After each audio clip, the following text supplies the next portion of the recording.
the Miami skyline?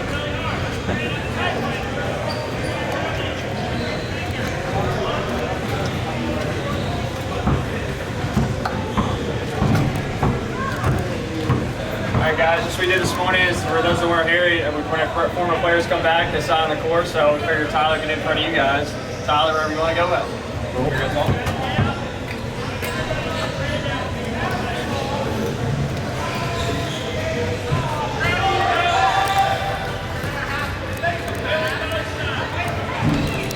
Tyler, guys, go up for questions for Tyler.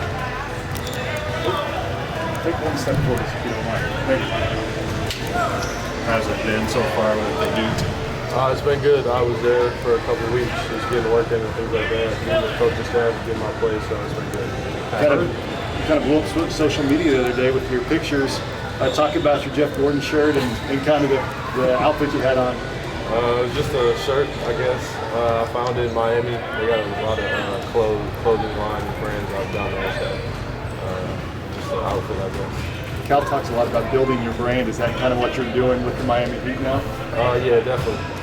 Just being in my new city, just trying to meet new people and things like that. So, They're talking about you having ball handling duties. Is that right? What do you think of that? What they say? I thought they were, suggesting you could play some point. Oh yeah. Definitely. I feel comfortable playing the point. Off the ball, whatever it may be. So I'm just ready to come in and contribute whatever way possible. Tyler, what's the biggest difference between college ball and already your first taste of pro ball? Honestly, summer league was really similar to college just because it was all college players. So nothing really yet. Just being able to adjust, I think, is going to be my biggest thing. You said there's a lot more free time. Is that the case? Yeah, definitely. In college, there's tutors, class, and just having to do different things for the team and things like that. But pro level is really just working out in the morning and then the rest of the day you got free. So You were probably pretty confident in your game before the summer league, but after the way you played in the summer league, how much more confident are you in yourself and your game? I just try to keep a level head, be as confident as I am always. So I'm really just confident no matter what. There was some chatter before the draft about your wingspan being shorter than your height. What did you make of that? You still got to put the ball through the basket. You still got to play defense if you got long arms or not. So long arms don't really have anything to do with me. No. How much has that come up with the Heat people? They obviously didn't care too much if they took me at 13. So it's a thing with my arms. Have you had conversations with Bam, and if so, what have those been like? Yeah, I talk to Bam all the time. I was with him the other day.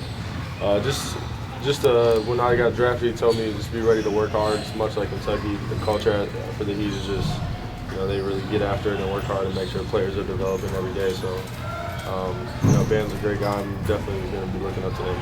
People were whispering trade rumors there for a little while when the whole Russell Westbrook thing was happening and your name was in that. How much did you pay attention to that, or did they give you some sort of assurance that you're our guy, you're not going anywhere?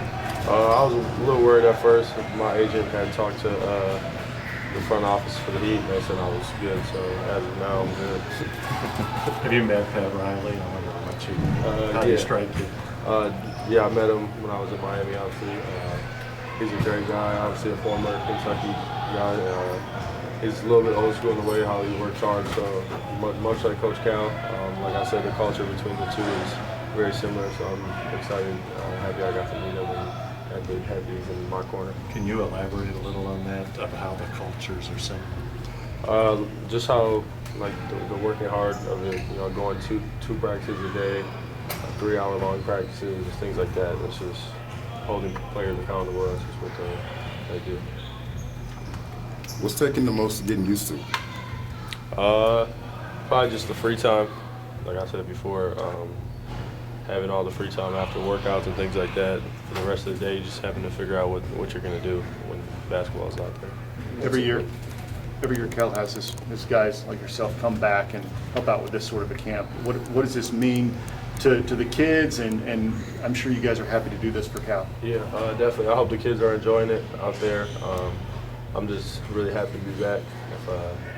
Couldn't come back for a second year, but I love this place. Be able to come here and see my former teammates and then the players that are still here from last year is just a really good time. What's it been like watching some of your former Kentucky teammates going through the same thing you're going through right now? Yeah, it's crazy because I remember I was in the exact same, doing the same exact thing 1 year ago. So it's crazy how everything works out. So you know, next year they'll be doing the same thing that we're doing. So it's kind of crazy how everything works. How I wonder if you've played against any of the incoming freshmen or Yeah, we played yesterday. Yeah, what sense do you have of some of those guys? Yeah, I think they'll be ready, definitely. It's a long year, so I can assure you that there's going to be growing pains just like there was with us. And so, I mean, I think they'll be ready come February. That's really when you got to start playing your best. Speaking of growing pains, I think I immediately thought of the Duke game. Yeah, me too. How difficult was that to deal with? You know what I mean? It was definitely hard coming in with all the hype that we had, and then to lose by 40, it kind of brought us back down to earth. But I mean, we had to, you know, go through something. So I think that loss really helped us throughout the year. And how good are your younger brothers compared to you at that age? I think they're pretty good. We'll have to see what happens. Cool. Thanks, Alex. Appreciate it. Guys, they're gonna do a Q&A.